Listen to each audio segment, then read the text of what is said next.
Olá, alunos, olá, alunas, muito boa tarde, bom dia para vocês, no caso, né? Que vão estar assistindo essa aula aí logo pela manhã, penso eu. Hoje nós vamos trabalhar o conteúdo de filosofia, mais uma vez, e em especial dando continuidade à filosofia kantiana. Vocês já tiveram assim uma introdução, não é, ao pensamento do Kant, em especial a sua teoria do conhecimento, a famosa Revolução Copernicana, o homem como centro do conhecimento, né? O homem colocado ali, tal qual Copérnico colocou o Sol como centro do universo. Agora Kant, para tentar resolver um pouco do embate entre empirismo e racionalismo, ele vai então propor o homem no centro do universo, o homem como sujeito do conhecimento. E dentro do vasto pensamento do Kant, um dos filósofos iluministas de maior importância, cujo objeto filosófico, que é a racionalidade, é extremamente importante e necessário para a história da filosofia. Agora nós vamos adentrar num ponto do pensamento do Kant, que é um ponto muito também nevrálgico, né, do seu pensamento, que é a famosa ética kantiana ou a moral kantiana. Vocês encontram essas duas formas de fazer referência a esse tema trabalhado pelo Kant, que é a questão dos valores, a questão da ética, a questão da própria moral. O Kant, como bom iluminista, ele propõe uma superação da então forma de pensamento que vigorava no mundo, que é a forma medieval de pensamento. A filosofia vinha caminhando por uma vertente bastante filosófica cristã, com ideais bastante consolidados no cristianismo, na mentalidade religiosa, metafísica, né? Como nós já vimos esse termo. Para o Kant, o metafísico não deve ser objeto de estudo, porque coisas como Deus, alma ou mundo, liberdade, por exemplo, essas coisas mais abstratas, não cabe à razão humana se debruçar, porque não quer dizer que não existam, né? Mas na visão do Kant seria quase que uma perda de tempo se debruçar sobre essas coisas que a nossa razão não dá conta de explicar. Ok? Então, como todo bom iluminista, Kant propõe uma superação, tá, da sociedade feudal, dessa sociedade medieval, desse pensamento cristão, superando de que forma? Superando a própria irracionalidade através da racionalidade. Né?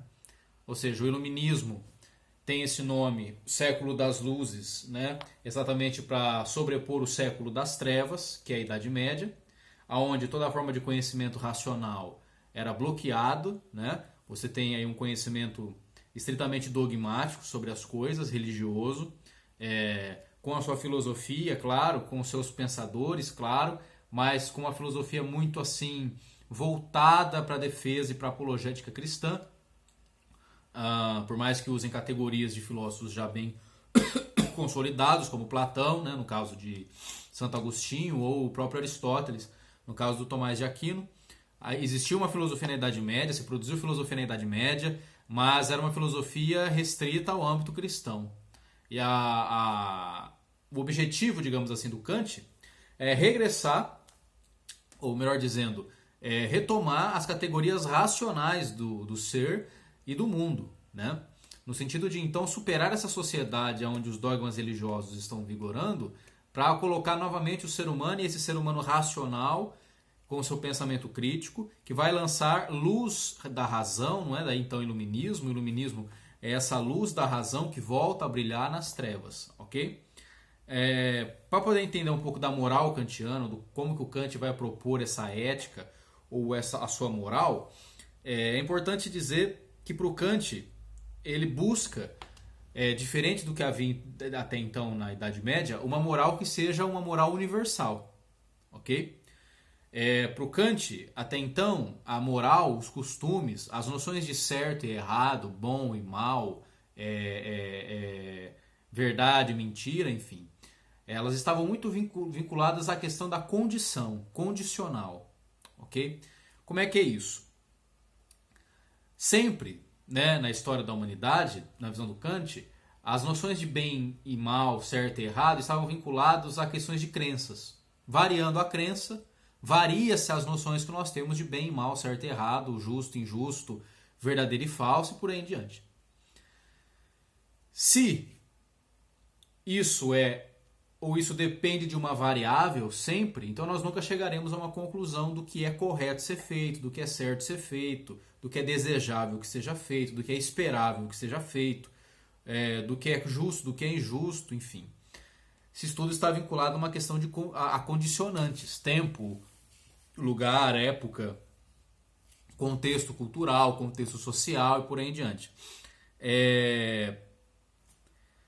Kant quer que a moral, as noções de valores, estejam assim isentas, independam de crenças, de situações, ou seja, variando a situação, tal coisa é certa. Variando a situação, tal coisa é errada. Ou seja, roubar, por exemplo. Roubar é certo ou errado? Nessa visão condicionante da moral, depende da situação. Se rouba porque tem fome, então é lícito. Agora, se rouba por qualquer outro motivo que não seja sanar a fome, então é errado. Kant não quer mais isso. Kant não quer que o certo e o errado, o verdadeiro e o falso, o bem e o mal, estejam vinculados a uma questão situacional. Ele quer de fato que nós entendamos o que é o certo, o que é o errado, o que é desejável que seja feito, o que é correto que seja feito e o que é errado que seja feito. Na visão da igreja, que até então vigorava, o certo e errado dependia muito do seu conjunto de crenças, né? Por isso que a igreja é que dizia o que era pecado, o que não era pecado, o que podia, o que não podia ser feito, e isso não era consenso, ok? O que o Kant busca Kant parte do seguinte pressuposto: se todos nós, seres humanos, temos a capacidade racional para chegarmos a determinadas conclusões universais, por que não conseguimos chegar a uma conclusão universal também sobre o que é o certo e o errado? Compreenderam? Ou seja, se todo ser humano tem essa potencialidade racional para chegar a conclusões que são conclusões universais, sobre determinadas coisas universais, como até se propõe a própria ciência, né?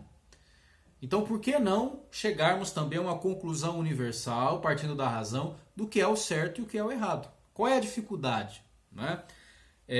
Para Kant, então, uma moral universal deve estar necessariamente fundamentada, consolidada na razão, na racionalidade. Ou seja, todo ser humano tem que ter a racionalidade, tem a potencialização, ou seja, tem a potência racional para chegar à conclusão do que é o certo e o errado, independentemente de crença, situações ou contextos.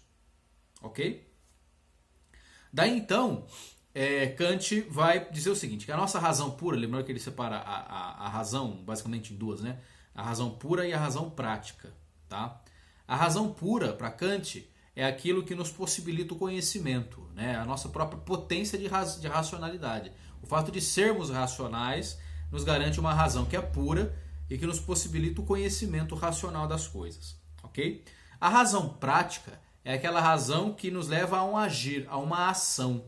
Portanto, a ética, a moral, ela está no campo da razão prática, ou seja, é exatamente no agir racional, não é, que eu me torno livre para Kant. A noção de liberdade para Kant é extremamente importante para que nós possamos falar sobre moral e ética. Ora, eu só sei se alguém é verdadeiramente bom ou ruim a partir do momento que essa pessoa é livre para escolher. A liberdade é condição sine qua non, não é? A condição importante sem a qual não há possibilidade de falarmos em liberdade. Uma ação ética, uma ação moral, uma ação de valor que vai demonstrar se um sujeito possui valor ou não, se um sujeito possui princípios de bondade, de honestidade, de verdade ou não, pressupõe que esse sujeito seja livre para escolher. E uma vez podendo escolher o mal, ele escolhe o bem. Uma vez podendo escolher o errado, ele escolhe o certo. Uma vez podendo escolher aquilo que é mal, ele escolhe o que é bem. Nesse sentido, então, para Kant, a liberdade é fundamental que nós assim explanemos sobre ela um pouco. Nós temos uma visão assim bastante equivocada do ponto de vista kantiano do que seja liberdade. Kant tem uma frase que diz, né?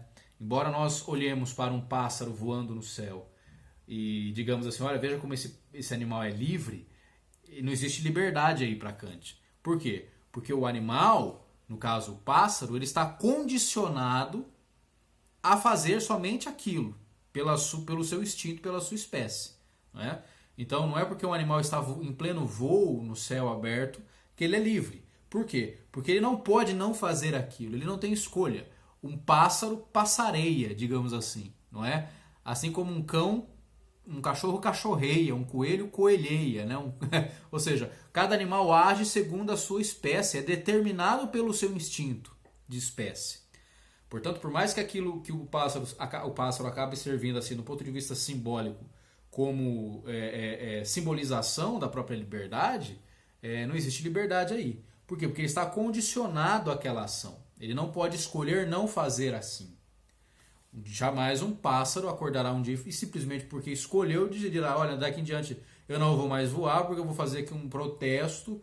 Não é? Não existe isso. Todo animal daquela espécie voa. Portanto, não podemos falar em liberdade quando se trata de algo que é motivado por instinto. O instinto é uma condicionante da espécie que faz com que aquela espécie seja ela e não outra. Que haja daquele jeito. Portanto, por exemplo, quando um animal feroz ataca um ser humano, não podemos fazer um juízo de valor sobre essa ação. Nós não podemos dizer, olha quão mal é aquele animal. Né? Recentemente um vídeo caiu na internet, aí, eu andei dando uma olhada, de um jacaré, um crocodilo que comeu um cachorrinho, não é? E todo mundo, nossa, quer dizer, mas não tem como você fazer um juízo de valor daquela ação animal, porque o animal não é racional, nós dizemos isso, né? O animal ele age por instinto. Então tudo que age por instinto, nós não podemos emitir um juízo de valor sobre aquilo. Ele simplesmente faz aquilo. Por quê? Porque é da espécie dele. Não é? Ele não está pensando que aquele é um cachorrinho, que pertence a uma criança, aquela criança está chorando ali na beira do rio, como acontece no vídeo, não é? O animal age por instinto. Ok? Então a liberdade só é coisa de ser humano para Kant. Só o ser humano é livre, verdadeiramente livre. Ou seja, somente o ser humano, portanto, por ser livre, é que tem a capacidade de escolha e, por consequência, pode ser ético ou não, pode ser moral ou não. Perfeito? Então, é exatamente a nossa liberdade que possibilita o nosso ser, a nossa ação ética no mundo. Uma vez dito isso, para Kant, só é livre quem raciocina. É a nossa razão que nos garante liberdade. Os animais não são livres porque eles não pensam. Por não pensarem, eles não deliberam, eles não podem escolher. Perfeito? É exatamente a minha razão que faz com que eu vislumbre todas as possibilidades antes de ter uma ação. E aí, quando eu tenho essa ação, eu posso julgar se eu fui ético ou não, uma vez que eu tive a possibilidade, a capacidade de pensamento para fazê-la ou não fazê-la. Questão de liberdade, ok? Para Kant, a grande questão que fica, então, é o seguinte, a razão prática que nos leva ao agir, portanto, ela é livre, perfeito? E quais são os princípios, portanto, que vão reger a nossa razão? Né? A nossa razão, diz Kant, ela é em grande parte regida pela vontade, né? E essa vontade é natural, ok? Só que a própria natureza, ela é governada por leis, diz Kant, né? Necessariamente é assim. A natureza, ela age assim, ela possui por isso nós chamamos de natureza. É natural que seja assim, ou seja, existe uma lei que governa a natureza. E parte da ciência, ou a ciência como um todo, na verdade, ela consiste em realmente descobrir ou desvendar qual é o funcionamento dessas leis. Como é que essas leis funcionam? E as leis naturais são quase que irrevogáveis. Ou seja, uma lei significa que necessariamente é assim. Portanto, a vontade governada pela nossa natureza, tal qual nos animais, garante que certas ações nossas sejam necessariamente assim, como nos animais. É a questão do instinto. Porém, o ser humano não para por aí. Né? O ser humano não está preso a essas leis naturais, exatamente porque ele possui a capacidade racional de deliberação. Ok? Para Kant, existem dois tipos de vontade. Dois tipos de vontade. A vontade que é motivada pelo desejo, ok? Essa vontade é muito presente nos animais, porque são irracionais, portanto, todas as ações que necessariamente são motivadas pelas vontades, elas são também motriz do desejo. E essas razões, para Kant, são razões más. Ok? Ou seja, perdão, razão não. São vontades más. Então, esses dois tipos de vontade. A vontade que é motivada pelo desejo, portanto irracional, e necessariamente ela é má, diz Kant. Por quê? Porque ela leva o ser humano a uma questão. Deixa eu só arrumar aqui a câmera. Perfeito? A vontade má, motivada, portanto, pelo desejo, leva àquilo que Kant chama de imperativo hipotético. Ok? Por que imperativo?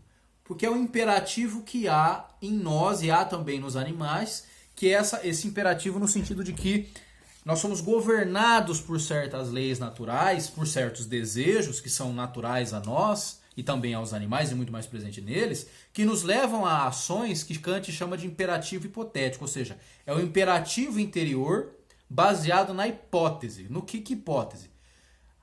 Outra coisa. Portanto, é algo que objetiva outra coisa. Por isso, imperativo hipotético. Objetiva outra coisa. Portanto, um desejo que essa minha ação eu a faço porque o objetivo através dela é alcançar outra coisa. Geralmente um prêmio ou um castigo, se a gente for pensar no nível animalesco, né?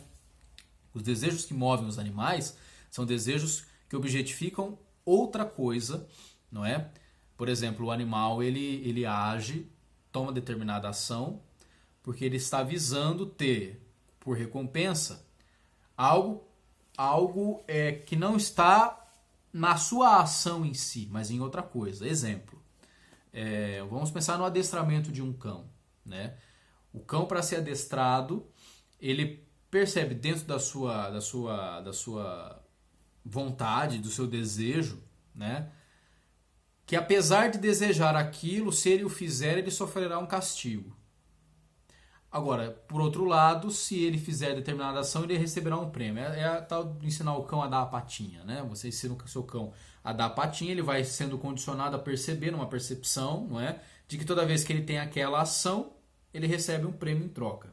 Toda vez que ele não tem aquela ação, ele recebe um castigo. Então, geralmente os animais funcionam assim, eles agem assim, né? Eles repetem, eles tendem a repetir uma ação quando eles percebem que essa ação é compensatória. E eles tendem a não repetir essa ação quando eles percebem que essa ação vai sofrer algum tipo de repressão. Ok? Kant chama isso de imperativo hipotético.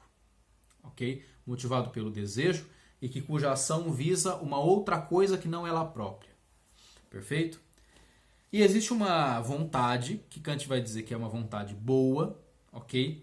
Que é quando ela é motivada não pelo desejo, mas pela razão. Aí nós estamos falando já propriamente do ser humano, ok? Nós temos ações moldadas no imperativo hipotético? Claro que temos. Basta nós pensarmos alguma ação que nós tomamos, que nós fazemos, visando algum benefício próprio, ok? Então, por exemplo, eu vou prestar atenção na aula do professor Matheus, eu vou fazer as atividades da aula do professor Matheus, porque eu quero receber o meu prêmio no final, que é uma nota, um ponto, enfim, não é isso? Geralmente a grande maioria das nossas ações no nosso dia a dia são moldadas pelo imperativo hipotético. Eu faço isso tendo em vista aquilo, ok? Buscando um benefício. Ou não faço isso porque não quero sofrer o castigo daquilo, entende? Então eu vou assistir a aula porque eu não quero ser castigado pelos meus pais. Para Kant, essa noção de prêmio e castigo, ter uma ação que visa outra que não ela própria, é o que ele chama de imperativo hipotético e que ele diz que é muito presente nos animais. Os animais agem muito assim, tá?